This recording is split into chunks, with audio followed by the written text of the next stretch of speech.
park and features So tell me about the stripper, Farmer. I'll tell you about the stripper in a second. And the Downing the Peak Vision Center. Stripper's a long, long story. Right here in our community. At the time I was working at Tumbleweed. I was a dishwasher. That was some of the most painful work in my life, but I got through it. At the end of the night, I went over to my friend Aaron's house, Aaron and Tony, good friends, you know.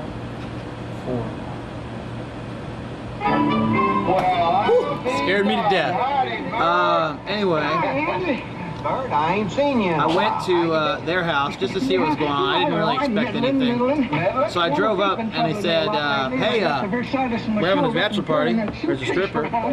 You want to hang out?" I said, "Yeah, how much?" I figured there had to be a price. They said $7. So you know, everybody chipping in on the stripper. So I said, "Okay, I got $7." Turns out I had 9. Anyway, dropped my pen actually. But it's quite by your foot. First one thing, then the other. I'm hanging out. Yeah, get my pen so I can. I need to tell the story with the pen in my hand. Okay. Oh, you probably don't need. I go in. There's about maybe 8 or 9 guys and 1 girl. I haven't changed out of my work clothes from Tumbleweed, so I have some wet, dirty blue jeans on, wet, dirty T-shirt. I got winter snow boots, okay, from that you would wear in the winter, you know. And I had some of those on, big, thick rubber ones, keep me from slipping on the floor. And I had my #1 grandpa shirt. So that's how I look. Huh? #1 grandpa hat. Yeah, hat. Thank you. My #1 grandpa hat. Had that on. So I go into this. I go into the party. And she's sitting there with the guys talking, and they're trying to figure out what to play, like what kind of songs she'll do her routines to. And she decides she wants to strip to The Cure, which is kind of lame because Rick James is so much more appropriate. Anyway, basically what I decide to do is I'll just hang out, you know, and I'll get my lap dance and all that. I'll be cool. And if I get an extra bonus, hey, that's cool too. This was on tape, but I think the tape got burned because it was so incriminating everything that happened there. This girl, she was wearing her old prom dress. Like, she was like an Uncle Sam stripper by the name of Raven. This girl was kind of unattractive in the sense that she was sort of hefty, a little hefty, not exactly fitting in the stripper stereotype. She was kind of skanky, and I felt kind of weird about it. But I said, all right, you know, I don't get to see tits all that often. I might as well enjoy it as much as I can. But anyway, I'm hanging out, and she does her routine. The groom isn't here yet. The groom's not at the party yet. She does her first thing, which is like what happens is she puts her head on right between her knees, on like her shoulders are on your knees, head's between your legs. She does a flip onto your chest, on her back, everything that I could ever want to see a woman's private parts, right there, just right there, and it's creepy, it's a little weird, but it's right there. Smell a little funky too now that I think about it. Anyway, so she tries this. She doesn't exactly do it right because her ass hits me in the face, and this, like the metal piece of my nose piece, scratches me right there. So I got a gash right there because this woman couldn't get her own routines figured out correctly. So what I did was I just decided that okay, I'll brave it because hey, strippers. How often do I get to see women naked? Not often. No, there's nothing more. Just later on, she does this to me again.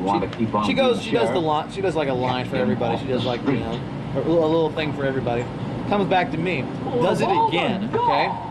Same routine. Head between the legs, shoulders on the knees. She tries it again. Contrary to what has been stated, I didn't make a move at all. Her shoulders slip off my knees. The top of her head hits the floor. Basically, she pile drives herself on the floor. And this is all on tape. This is all on tape going on, whatnot. Hey, Bob. Everybody else there is We screaming ain't at got me. much to do right You now. killed her! You killed the stripper! Wanna have And some I'm fun? just like, I didn't. No, she did it to herself. You know, He says he don't work we're selling on freaking the out. street. Let's move that bench over here in the She's not vacant lot. feeling too Look bad. for a She's had a lot to suitcase on it. drink, Set so him up she's in a not really temporary feeling the store. headache Yeah, too bad. Come on. So the groom Hey, ends up coming in, and they yank her back into like a closet somewhere to get ready to do his routine, do his special thing. So they do that. We go through all of that. It was really brutal. It was just a really brutal, very painful experience. She gave me one more lap dance, but she was kind of Well, folks might get the idea. not enthused about giving me any more dances because they didn't seem to work. Every time she did them, they were destined to fail. Anyway, We'll do it then. after everything settled down, she got her clothes back on and I'm sure. offered to take everybody to Waffle House on her. This is like 2 o'clock in the morning. I'm like, I don't want to go to Waffle House. I've had 2 unpleasant lap dances. This was really a bad experience for me overall. So I pretty much left because I didn't want to go to Waffle House anymore. Now, what do you say to the reports that you bucked and she fell? That's fucking bullshit. So you didn't buck at all? That's bullshit. I didn't buck. She slipped off. Jim says you got a little excited and bucked. Jim says I got excited. Jim's wrong, man. Jim's wrong, okay? I was wary. So you didn't buck at all? I didn't buck. I didn't buck. As the tape was, if we still had the tape, I could prove it. But that tape got burned. Amy Bingham, come database 3, please. Amy Bingham, database 3. Sunshine every day. Ain't that pretty? 5 minutes. Update 5 minutes. a complete cure. What would that be? Anyway. You know what it No, is. Jim's wrong. I told you I And want he that keeps drug saying that I down buck. the I didn't buck. Oh, buck? Now, I'll admit that his variation on the story makes it more entertaining. I almost want to believe it because I think it's funny and adds to the story. But it didn't happen like that. I didn't buck. She pile drived her damn self on my... Okay. I will say this though, I was wearing damp, tumbleweed-soaked pants. So it is possible that she experienced slippage as a result of the slickness of my pants. That's a little more plausible than, oh, I bucked her. So you didn't buck her and then she slipped off her pants? I didn't buck her and she slipped off. She slipped off. It's not my fault. She pile drived her damn self. Thankfully, nobody got hurt. Nothing bad really happened. But after that, it was just, you know, it was a little weird. It was a little weird. And it'll make Ben so happy.